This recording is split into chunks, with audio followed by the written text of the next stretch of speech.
ولكن اکثرهم يجهلون، لیکن ان میں سے اکثر لوگ جاہل ہیں یعنی نادان ہیں۔ چونکہ اس کا پچھلا مضمون آپ کے سامنے نہیں ہے، وہ یہ ہے کہ کفار قریش کچھ مطالبہ کرتے تھے کہ اگر آپ ہمارے مردوں میں سے کسی کو زندہ کر دیں دادا پر دادا، تو ان سے ہم پوچھ لیں کہ تمہاری دنیا میں آخرت میں کیا فرق ہے، اور ہم اس طریقے سے ان سے پوچھ کر ان کی بات مانیں گے اور ایمان لے آئیں گے، اور ہمارے پاس لکھا ہوا فرشتہ کچھ پیغام لائے کہ یہ اللہ کی طرف سے کلام ہے یا اس کا پیغام ہے تو اس کو ہم مان لیں گے۔ اس طرح سے کچھ مطالبات کیا کفار قریش نے۔ اللہ نے ان آیتوں میں ان کے واسطے وضاحت کی ہے کہ یہ حقیقت میں ہٹ درم ہے، ایمان نہیں لائیں گے، ایمان لانا ہوتا تو یہ مطالبات نہ کرتے، قرآن خود کافی ہے بطور دلیل کے۔ یہ ہٹ درمی کی خاطر سوالات کرتے ہیں کہ نہ مردے زندہ ہوں گے، نہ فرشتے پیغام لائیں گے، نہ ہم کو ایمان لانا پڑے گا، اصل میں ہٹ درمی کر رہی ہے۔ اور اگر بفرض محال ہم ان کی بات مان بھی لیں اور تب یہ ایمان نہ لائیں تو ہمارا اصول یہ ہے کہ ان کو جینے کا حق ختم ہو جائے۔ یہ مضمون کئی مقام پہ آ چکا ہے اور یہاں بھی وہی مضمون آ رہا ہے۔ ولو اننا، ولو لفظ لو اگر کے معنی میں ہے، سپوز اگر ایسا ہم کر دیں، ان کی خواہش پہ ہم مان لیں، ولو اننا نزلنا الیہم الملائکہ، فرشتے اتار دیں ہم ان کی طرف، اس لیے کہ وہ کہیں گے کہ یہ فرشتے کتاب لائے ہیں اللہ کی طرف سے، اور رسولوں کی تصدیق کریں گے کہ ہاں ان کو اللہ کا رسول تسلیم کر لو، اس طرح ان کے سامنے ہم فرشتوں کو اتار دیں، گویا ان کی فرمائش کے موافق ان کے سارے مطالبات ہم پورے کر دیں، تب بھی وہ ایمان نہیں لائیں۔ تو فرشتوں کے سامنے آنے سے وکلمہم الموتیٰ، اور کلام کریں ان سے اگر مردے، وحشرنا علیہم کل شیء قبلا، قبول کے معنی سامنے، اور جمع کر دیا ہم نے اگر ہر چیز کو، ہر مطالبے کو ان کے سامنے، ما کانوا لیؤمنوا، تب بھی وہ نہیں ہے کہ ایمان لے آئیں، الا ان شاء اللہ، مگر یہ کہ اللہ کسی کو توفیق دے دے اور اس میں سے چاہ لے، اور کسی کو اللہ کی طرف سے مل جائے اجازت تو ایمان لا سکتا ہے، ورنہ یہ ایمان لانا نہیں ہر طرح۔ ولکن اکثرهم یجهلون، لیکن ان میں سے اکثریت جاہل ہے، نادان۔ یہاں جہیلہ بمانا ناواقف، حقیقت سے ناواقف، اس لیے ایسے مطالبات یہ کرتے ہیں کہ نہ نبی ایسے مطالبات مانیں گے نہ ہم کو ایمان لانے پہ مجبور کریں گے، اور ہم جب بھی موقع ملے گا انہی مطالبات دہراتے رہیں گے۔ فرمایا اللہ تعالیٰ نے کہ ہر نبی کے لیے ہم نے دشمن کو لگا کے رکھا تھا، شیاطین میں سے بھی، انسانوں میں سے بھی۔ اگر آپ کے واسطے کچھ دشمن ہے تو کوئی نئی بات نہیں، ہر نبی کے لیے دشمن موجود تھے، یعنی مخالفت کرنے والے، اناد، سرکشی، بغض، نفرت، اور ہمیشہ مخالفت میں تلے ہوئے، ہر نبی کے ساتھ یہ سلوک تھا۔ جب ہر نبی کے ساتھ ایسا سلوک ہوا ہے تو سید الانبیاء کے ساتھ کفار قریش کرتے ہیں، تو اسی کی ایک کڑی ہے۔ شیطان دو قسم کے، انسانوں میں سے جو شریر ہوں اور جنوں میں سے جو شریر ہوں، ہم نے بنا کے رکھا ہے۔ وَكَذَلِكَ جَعَلْنَا لِكُلِّ نَبِيٍّ عَدُوًّا، اور اسی طرح بنایا ہم نے ہر نبی کے لیے دشمن، شیاطین، شیطان کی جمع شیاطین، شیطانوں میں سے، لیکن شیطانوں میں سے کہنے کے بعد پہلے انس، اس کے بعد جن کا۔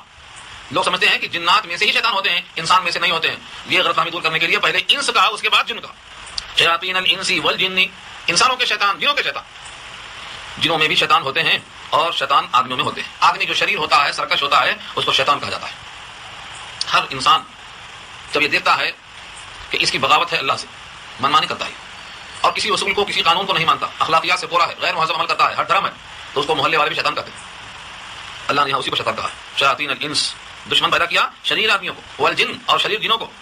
یہ کیا کرتے ہیں؟ یوحی بعضهم الی بعض زخرف القول غرورا، سکھلاتے ہیں، اوحا یوحی مانے وہی کرنا، مراد سکھلانا، سکھلاتے ہیں ان میں سے بعض کی طرف۔ کیا سکھلاتے ہیں؟ زخرف القول، قول بات، اور زخرف مانے مزخرف کرنا، ملمہ کی ہوئی بات پیش کرنا۔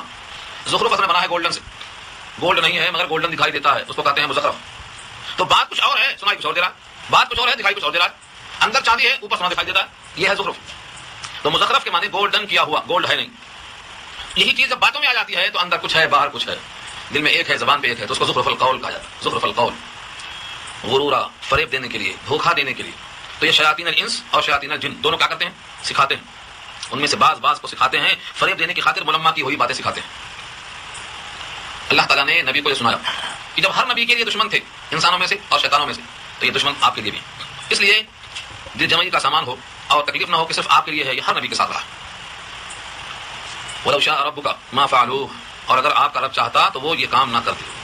وَلَوْ شَاءَ رَبُّكَ، اگر آپ کا رب چاہتا، مَا فَعَلُوهُ، تو یہ ایسا نہ کرتے، یعنی وہ عداوت پر، سرکشی پر، ملمہ سازی پر، دھوکہ دینے کے لیے، فریب کرنے کے لیے، ایک دوسرے کو سکھانے پر جو آمادہ نظر آتے ہیں، اگر آپ کے رب کی مشیت نہ ہوتی تو یہ ایسا ہرگز نہ کر سکتے۔ اللہ نے ان کو چھوڑ دے رکھی ہے دنیا کے اندر، جب اللہ نے چھوڑ دے رکھی ہے تو آپ اتنا پریشان کیوں ہیں؟ فذرہم، ان کو چھوڑ دیجیے، وما یفترون، اور جو کچھ بھی وہ جھوٹ کرتے ہیں ان کو بھی چھوڑ دیجیے، ان کو، ان کے گڑھے ہوئے جھوٹ کو چھوڑ دیجیے، تسلی دیجیے۔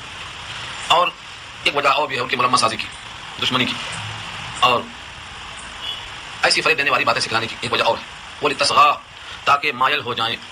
تسغا کے معنی آتے ہیں سر کو جھکا کر کسی کی بات کو سننا، سرگوشی کرنا، ٹیڑھا ہو جانا۔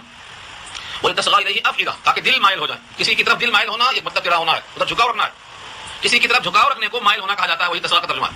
وَلِتَصْغَىٰ إِلَيْهِ أَفْئِدَةٌ، افئدہ جمع ہے فؤاد کی، دل، تاکہ دل مائل ہو جائیں، کدھر مائل ہو؟ ان کے ملمہ کی ہوئی باتوں کی طرف، گڑی ہوئی باتوں کی طرف، خوشنما باتوں کی طرف، جس کو اردو میں کہتے ہیں سبز باغ دکھانا۔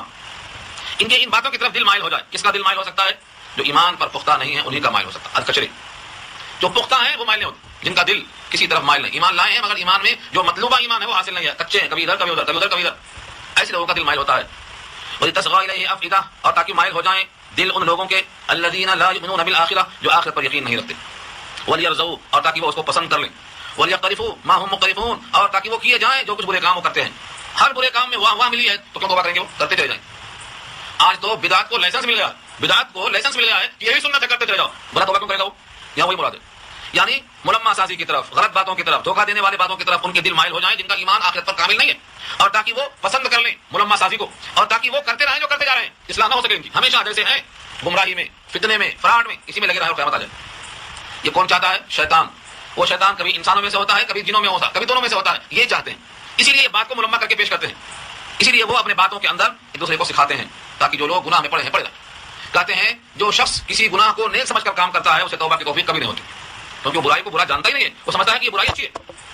تو جب اس کی نگاہ میں یہ برائی ہی نہیں ہے تو توبہ کی توفیق کہاں سے ہو سکتی ہے؟ وَلْيَقْتَرِفُوا مَا هُمْ مُقْتَرِفُونَ, تاکہ وہ کیے جائیں جو کچھ برے کام کر رہے ہیں, کرتے جا رہے ہیں. اب یہاں سے سید الانبیاء سے کہلوایا گیا, آپ کہا دو کہ وہ کہتے ہیں ہم صحیح, آپ کہتے ہیں ہم صحیح, دونوں کے صحیح اور غلط کا فیصلہ کون کرے؟